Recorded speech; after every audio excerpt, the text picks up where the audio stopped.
Naram Namashritam Naram Chevanarottamam Devim Sarasatim Vyasam Tito Jayodira Nashta Presho Badreshu Nityam Bhagavata Sevya Bhagavatyutamashaki Bhaktir Bhavati Naishtaki Prayanopaya Shabda Karoishman Yaga Manda Samandatya Manda Upadara Presho Badreshu Nityam Bhagavata Sevya Manda Samandatya Manda Upadara Presho Badreshu Nityam Bhagavata Sevya Manda. Okay, that should solve that problem. Krishna Sadhu Bhagare Dhammagare Karunashta Dishamasha Parana Koduno Ditaham Twamapi Adabashuta Vishutam Vibhusam Yapi Nabidambiro Kiram Prokyahidu Maran Sanklation Navanamusanti Nanyataham Anajumashimam Shakshat Bhakti Yogam Lokashajada Chakrishat Padashambinam Atmanamasnamunayana Ranti Korbantia Degree to Buddhagana Hari.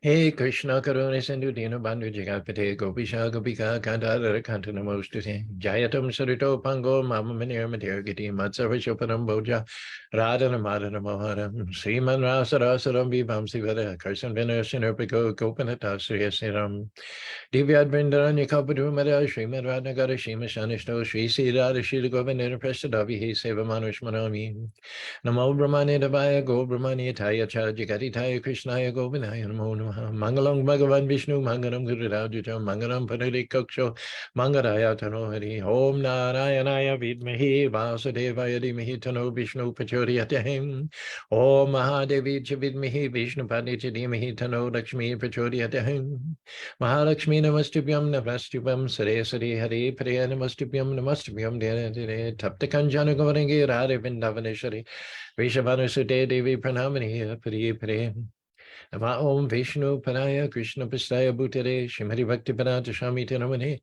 Namaste Sarasati Devi Gauramani Pachani Ne Nevishesa Sunyori Praskata De Sadhani Sri Krishna Chaitanya Prabhu Nityananda Shri Advaita Gadadhar Shivasari Go Bhakta Vindam Hare Krishna Krishna Krishna Hare Hare Hare Ram Ram Rama Hare Hare.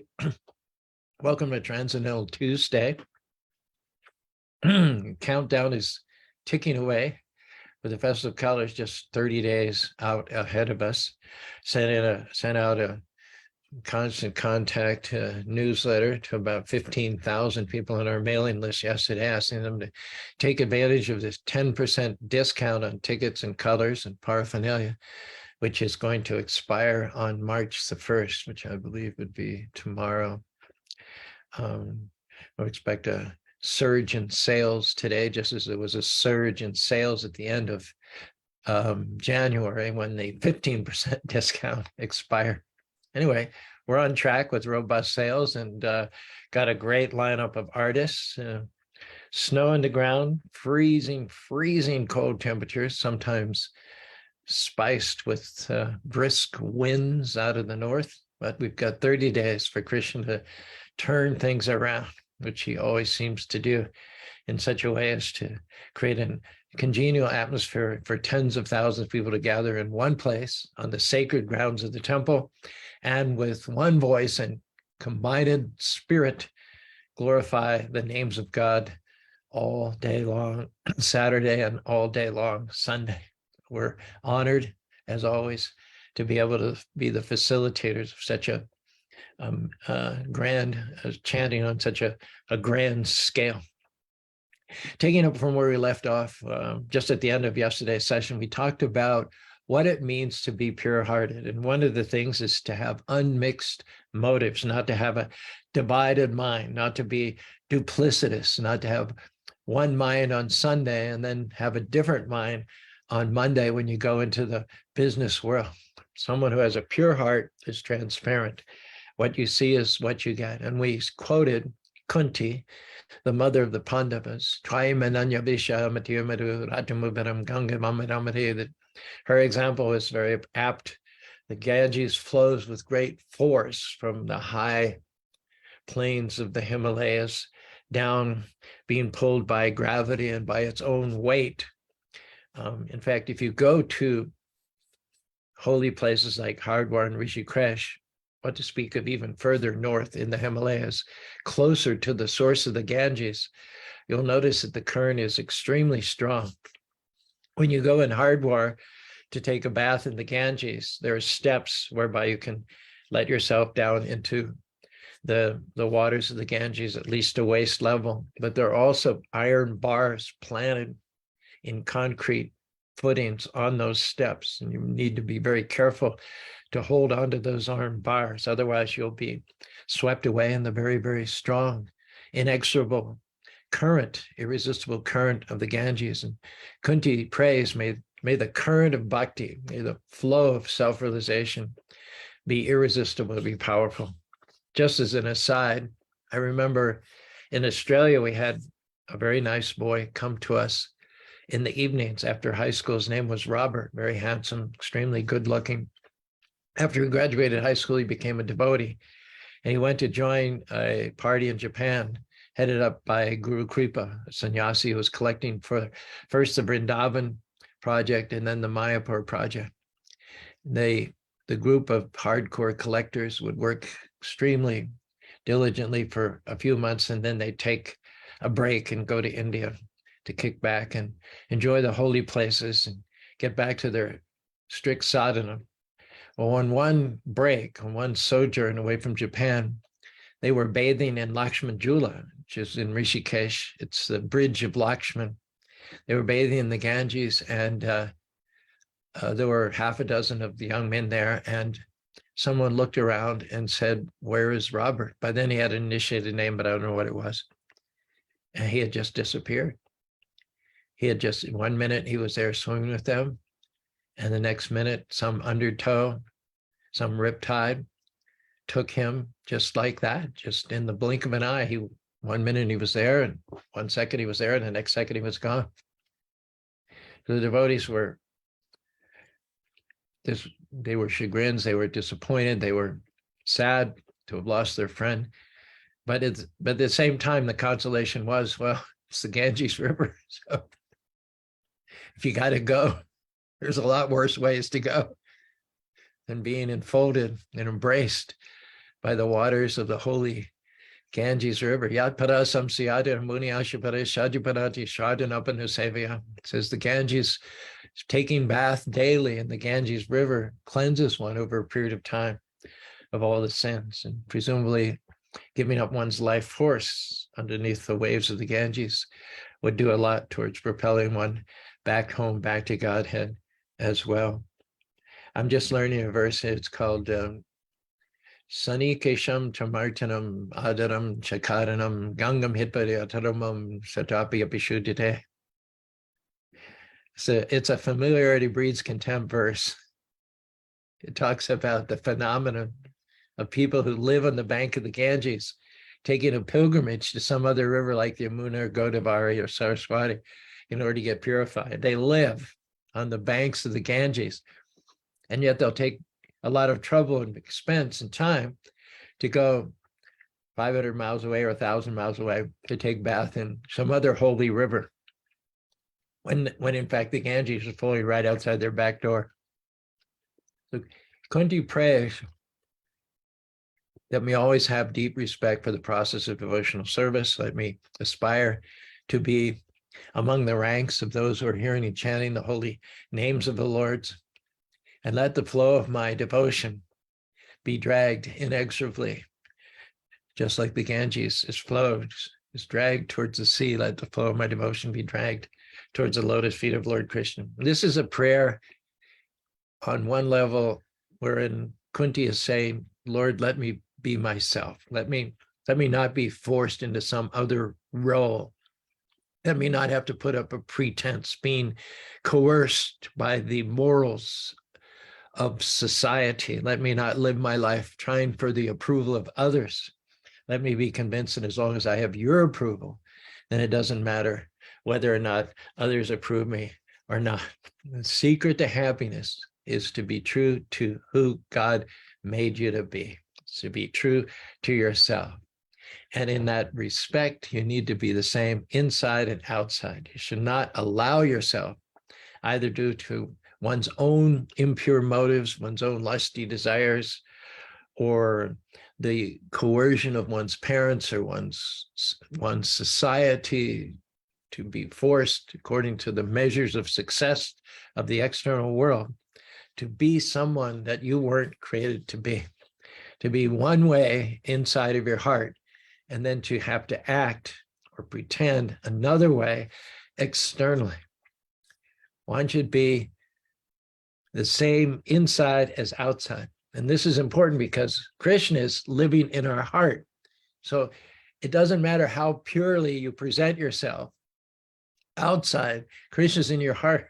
He's right there. So he knows firsthand what the dirty things are within your heart. He's experiencing them. You cannot fool God. You can fool Krishna, but you can never fool God. And that's why we have to pay attention, not just to what we do, how many times we go to church, how much we donate, how many scriptures we know, not just what we do, but we have to pay attention to why we do what we do. And Prabhupada says here in the fourth canto of the Srimad Bhagavatam, one who is pure in heart is never attracted by the external energy of this world, which urges the individual to try to dominate material nature. The pure heart of a devotee is never disturbed when he executes devotional service in the form of hearing, chanting, remembering, etc. Hare Krishna, Krishna Krishna, Hare Hare, Hare Ram, Rama Rama, Hare Hare. There's a verse in the 13th chapter of the Bhagavad Gita, Purusha Prakriti Shtohi, Prakriti Gam, Karanam Guna Sangasha, Sada Sat Yoni Janmashu. We are Purusha, Prakriti. There's Purusha, who is Krishna, the supreme controller.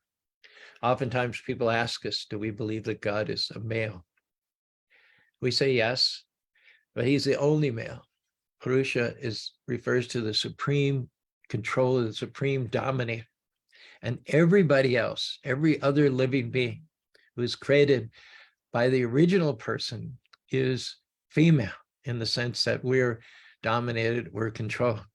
There's one supreme male, if you will, and every other living entity is female. One supreme controller, and everybody else is controlled. One supreme dominator, and everybody else is dominated. One supreme enjoyer, and everyone else is enjoyed. And yet, being dominated, being controlled, being enjoyed is the secret to our happiness, because who are we really? We are not controllers.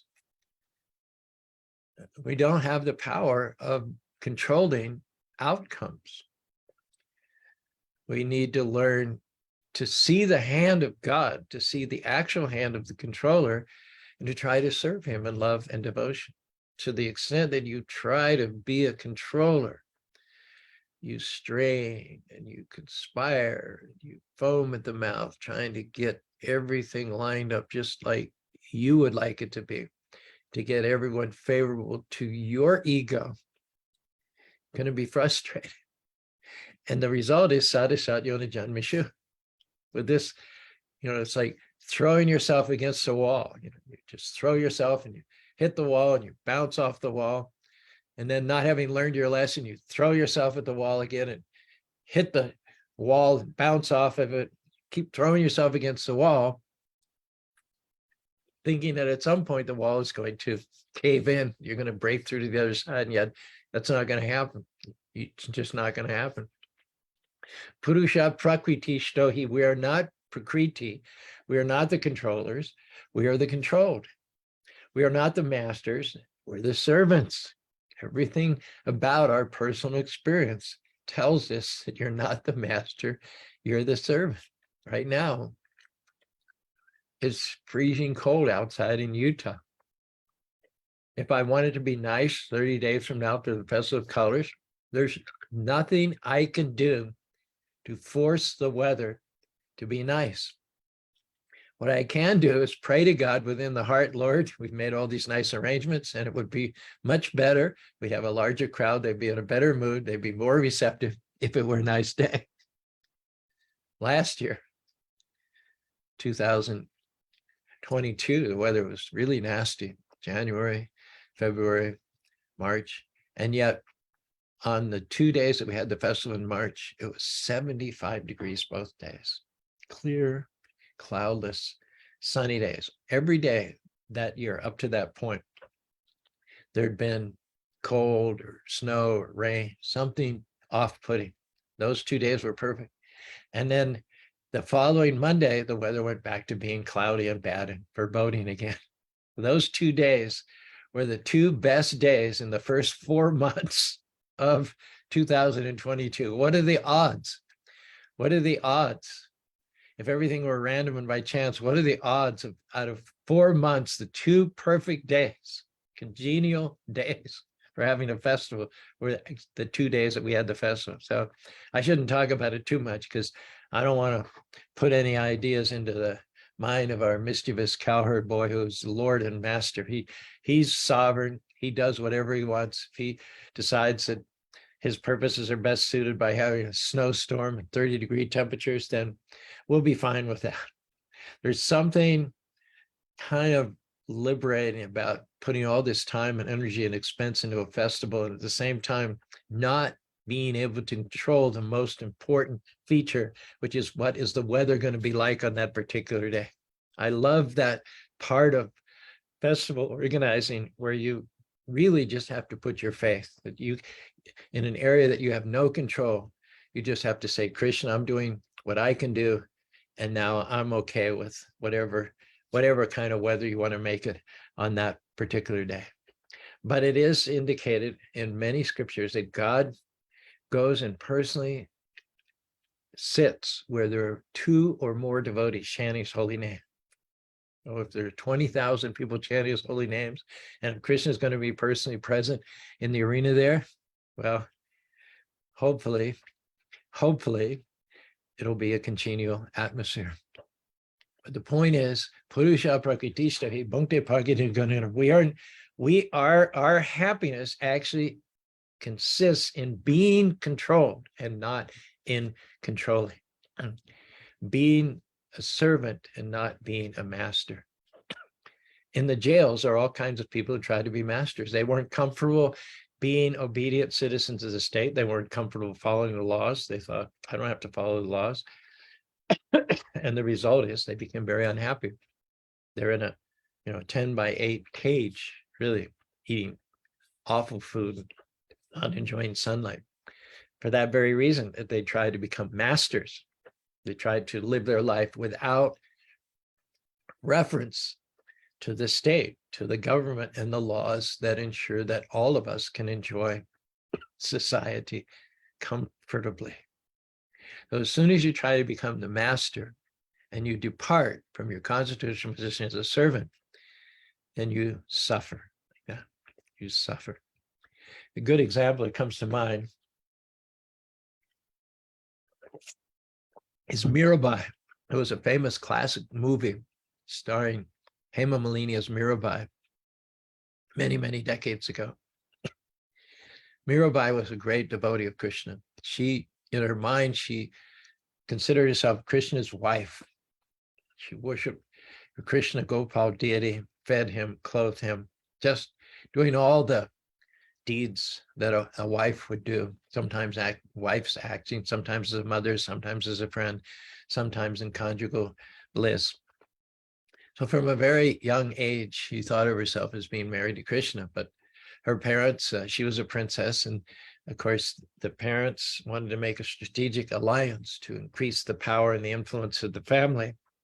So they betrothed him to another Rajasthani king named Ranjit, I think his name was. Ranjit's family were not Krishna devotees. They were followers of Durga. Durga followers often eat meat. Mirabai went to live in the palace with her husband and her in-laws, and she refused to eat meat. She refused to focus on Durga worship, but continued her Krishna worship. And her relatives became so envious of her purity, of her wonderful service attitude, that they intimidated her, they used psychological pressure, they browbeated her, they ostracized her, and they physically intimidated her to try to get her to give up her Krishna bhakti. And one time it reached a head where they said, you either give up your Krishna bhakti or we'll find some means to get rid of you, and Ranjit can remarry someone more amenable to our deeds. So even in that threat, that explicit threat that if she didn't change, they were going to murder her. Mirabai picked up a clay pot and she said, "You see this clay pot? Can you take the clay out of the pot? Can you divorce the clay from the pot? Can you remove the clay and have it still be a pot? Can it still be what it is without the clay?" And the answer, of course, is no. It's ridiculous to think anything other. So he said, I cannot give up what I am. I cannot give up being who I am. Nitya Siddha Krishna Prema Sadhu Kavare Shravanade Karyoda. Nitya Siddha Krishna Prema. The living being, Nitya, the eternal living being. Krishna Prema Sadhukara is an eternal part and parcel, eternal servant of Krishna. She says, I cannot give up who I am. I cannot stop being who I was created to be. And I cannot stop the worship. I cannot stop the flow of my love to Krishna through chanting, through offering vegetarian food, avoiding meat. And I don't disrespect Durga, but why would I worship Durga when I can worship Krishna, who is the source of millions and millions of demigods, amongst whom is Durga? She went on to say that sugar, just like the earthen pot cannot give up its earthenness, sugar cannot give up its sweetness, chili cannot give up its hotness, water cannot give up its liquidity. You cannot separate hotness from chili, liquidity from water, sweetness from sugar, and still have chili be chili, water be water, and sugar be chili, sugar be sugar. So it's similarly what we are servants by nature. Whether you admit it or not, it's an undeniable fact. Even the most powerful man in the country, the President of the United States, he's elected to serve the people. Generally speaking, every 4 or 8 years, the president is kicked out because the people are dissatisfied with the service that he's done, and then they put someone else. But the mandate is service. And not even the president, not even the highest official, not even the executive head of state is exempt from service. In fact, just the opposite. He's under a heavier burden of service than anybody. His life is public. He has no privacy. He's answerable to every one of 300 million citizens. Someone may object, Caru, what you're saying makes a lot of sense, but I'm not a Christian devotee. I'm a Lutheran, I'm a Catholic, or I'm a Buddhist, or I'm an atheist. This stuff is all alien to me, Purusha, Prakriti, all this Sanskrit mumbo jumbo and jumbo. But hey, you can't deny that you're a servant. Monday morning, after the weekend, the freeways are jammed with commuters going to work. Now, some of the people in those cars and those traffic jams are Catholics, some of them are Hindus, some of them are Jews, some of them are atheists. But what they all have in common is they're all going to work. They're all going to serve. They're going to serve their bosses. They're going to serve, if it's a company providing a service, you're going to serve your clients. You're going to serve your customers if you're selling in retail. And in doing so, you're going to get a paycheck. And with that paycheck, you're going to serve your own needs for housing, for transportation, for shelter. And if you have a family, you also hope that paycheck will be big enough that through that service, you can take care of your family, your relatives, and even your uncles and cousins every once in a while when there's an emergency or a need. But we are all servants. It doesn't really matter whether you consider yourself a Christian devotee, a Hindu, Muslim, a Jew, male, female, whatever it is, we're all servants all day, every day. We serve our families, we serve our pets, we serve our bosses, we serve the politicians, we serve the laws of material nature, we serve hunger, thirst, we get old, we get sick, we die. Nobody, not even the demigods, Brahma and Shiva, can accurately claim that they are master except only one person, one Purusha. Ara Sabhabrita Ekada Ishvara Krishna. There is one Lord, one master. His best name is Krishna. And everybody else, Ara Sabya Brita. Brita means servant. Sara means everybody else other than Krishna is a servant. Krishna is the only controller and everybody else is controlled. Krishna is the only male, if you like to phrase it in that way, and we're all females. And one way or another, whether we acknowledge it or not, really doesn't matter what your beliefs are. What's important are facts. The fact is that every one of us is a servant and the supreme master of us all. Factually speaking, according to Lord Brahma, the creator of the universe, and he should know, Ishwara Parama Krishna. Satchidananda Viganadira Digo, Sarvana Karana Karana. Ishwara Parana. We're all servants. We serve our bosses, we serve our wives, we serve our family, we serve our kids, we serve the politicians. But the highest person who ultimately we're all serving either directly or indirectly, according to Lord Brahma, that is Krishna, Ishwara Parama. That master who has no master himself. Most of us, like in a traditional family, the father is considered to be the lord of the castle, you might say. So the wife defers to him, the kids defer to him. But then when he goes to the work, he has to defer to the boss. And his boss defers to the regional supervisor. And regional supervisor refers to the chairman of the board of directors. And this goes up all the way through the demigods, that we're all serving and we're all lords. In one sense, we're lords, and in another sense, we're servants. But that Lord who has no other Lord above him is Krishna. He is the ultimate Lord, and everybody else is his servant. Now, to serve that Lord and to relate to that Lord and to become everything that you're created to be requires a pure heart. There are 3 R's on the road to a pure heart. Remember that Krishna or God sees everything. Review my motives, why I do things, and realign my priorities. Sarvata panipanam tat sarvata tsiram samritatishi sarvam upadashanamartacha bhartamaktadosh. This refers to the Paramatma living within the heart of every living being. Nothing escapes his attention. Many crimes are performed with the misunderstanding that no one will ever know. And it's true. If no human eyes are looking on you, when you commit a crime, there will be nobody to testify. If anyone's to be indicted and punished for a crime, there has to be an eyewitness. There has to be someone to testify.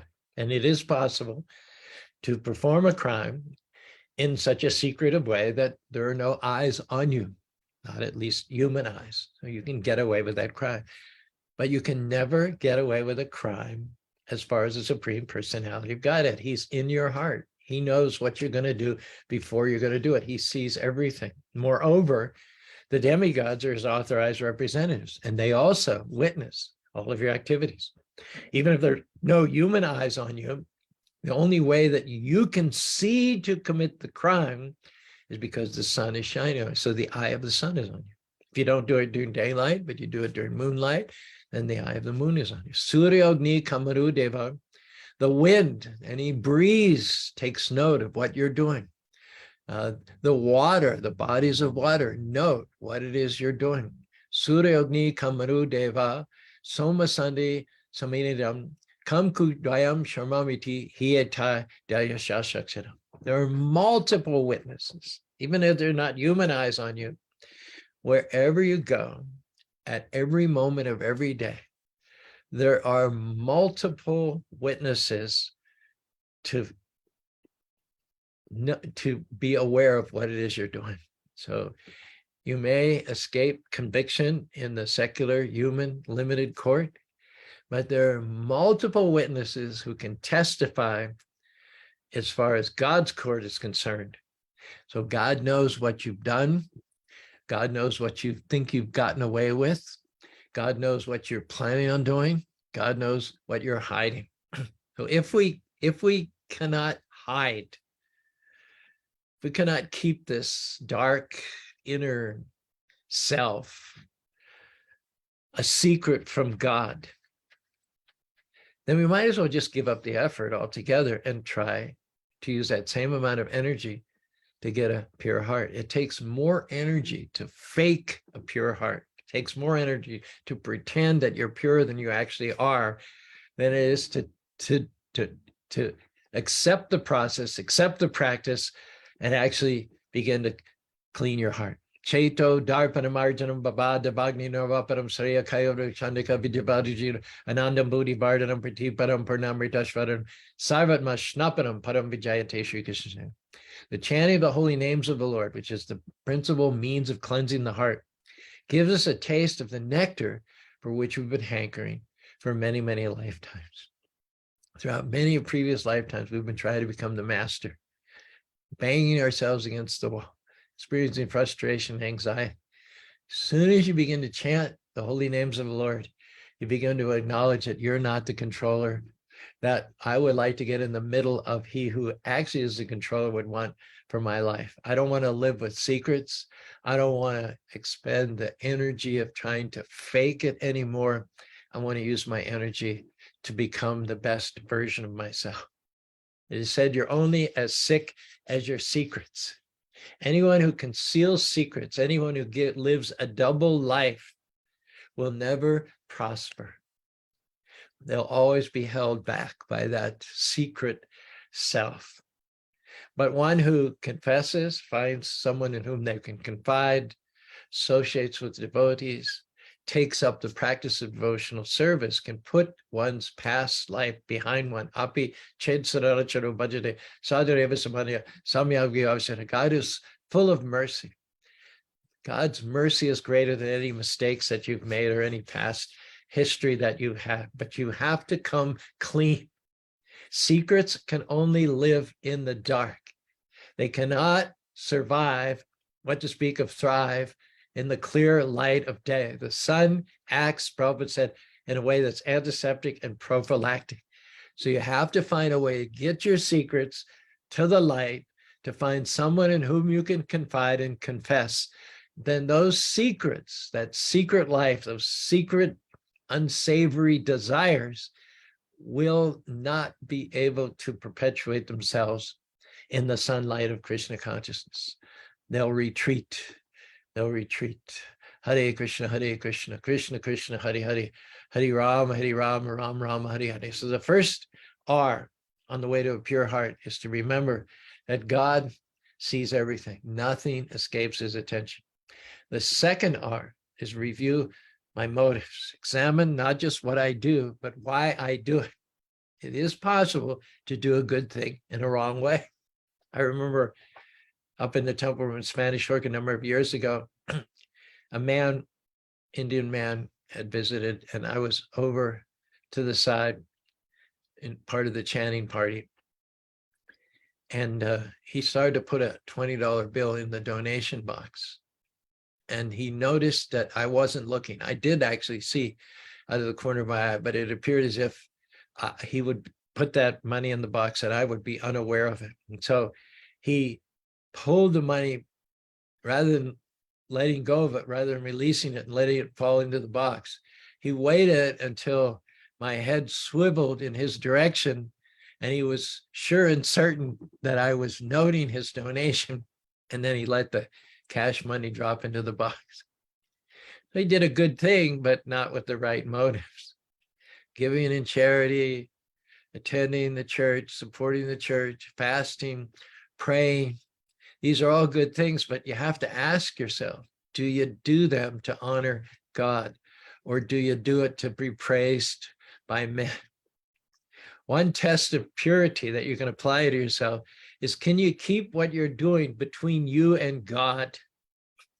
Or do you feel you have to talk about it, blab about it, advertise it to others, seek their approval? If you do, you should understand that Krishna doesn't particularly care for hypocrites.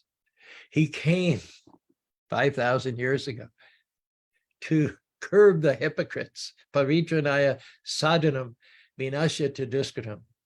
He came to annihilate the hypocrites and to protect the devotees, to protect the righteous and curb the hypocrites. Now, the righteous are not those who are perfect. They're just those who are transparent, those who are of one mind and put God first place on Sunday, as well as first place on Monday.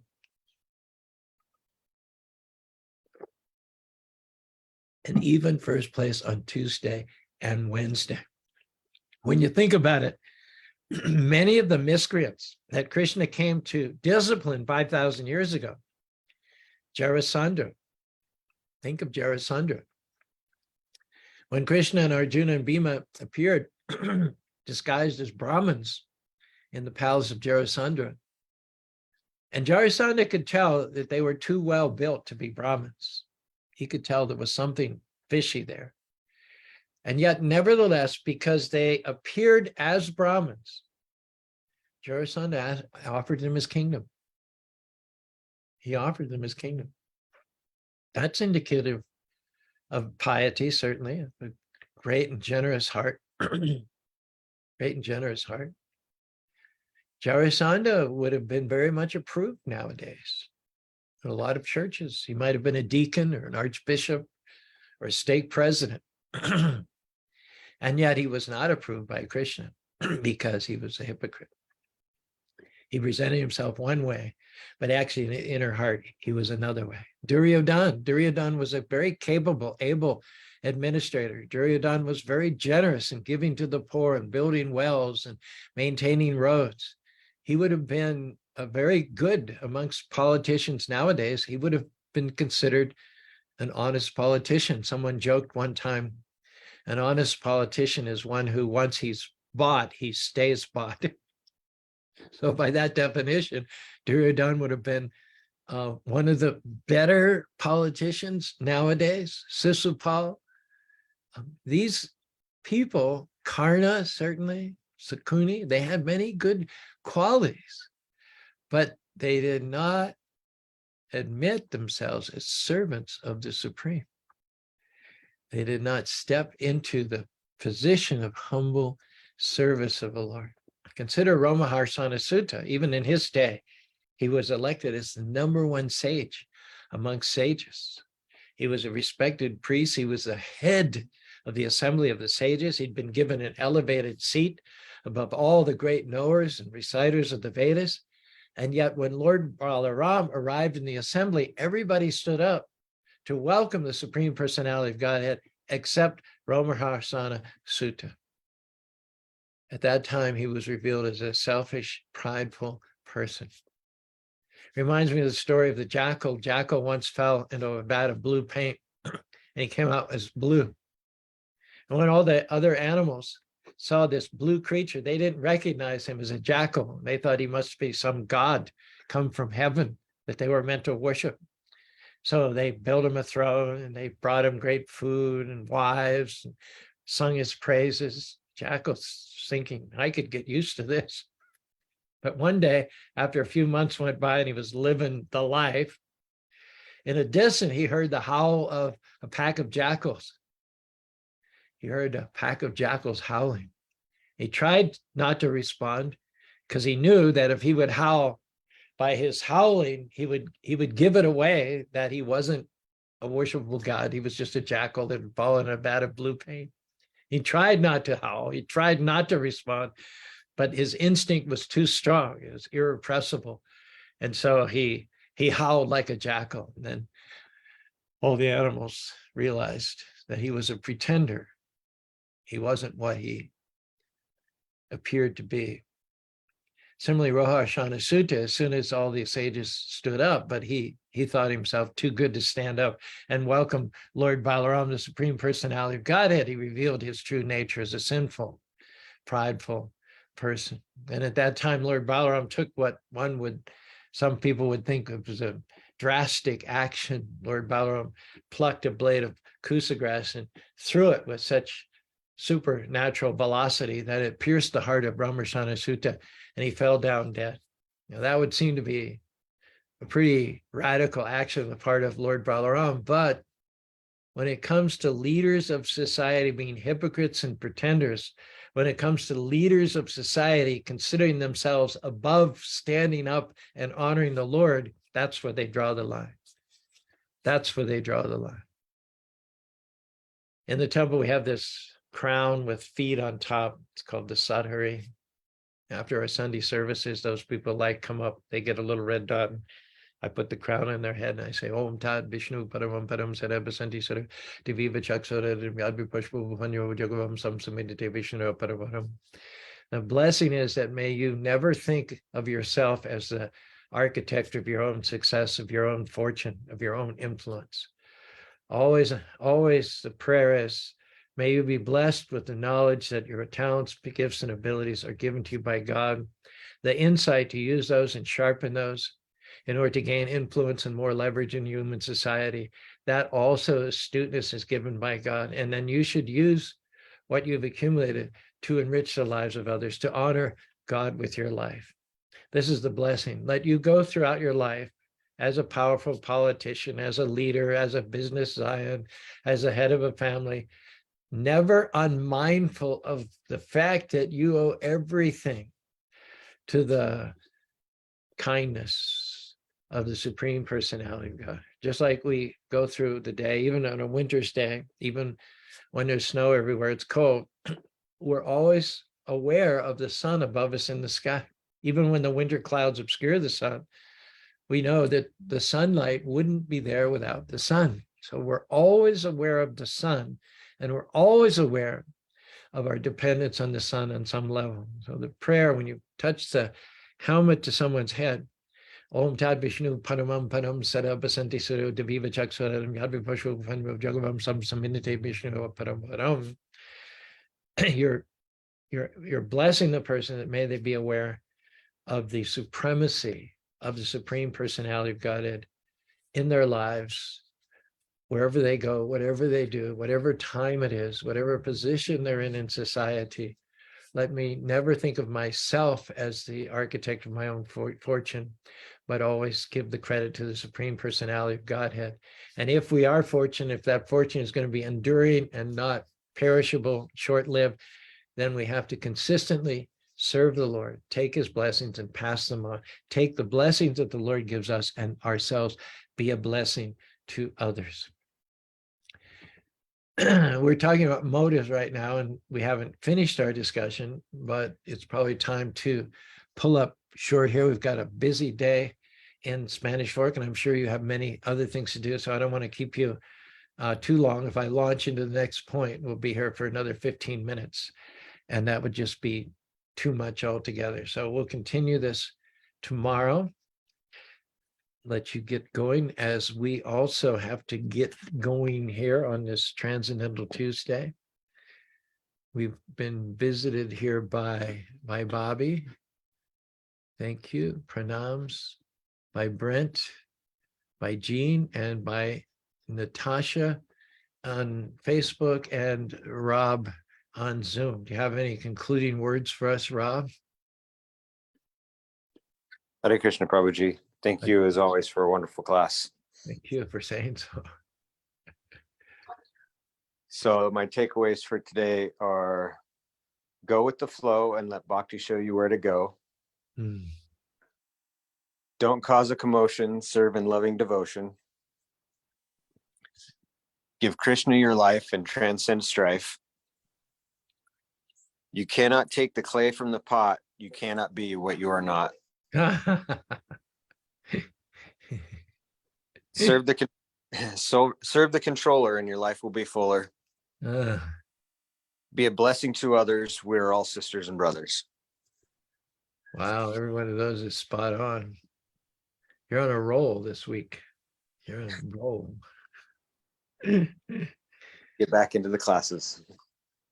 Thank you for that. We have Daniel Saban. I hope I'm pronouncing that right. Saban has jumped into the the comment section here. He and gosh, I can't remember her name right now. Nora. Daniel and Nora make up, the two of them make up Samadhi Vibration, and they're coming all the way from South America to be with us next month at the Festival of Colors. They do.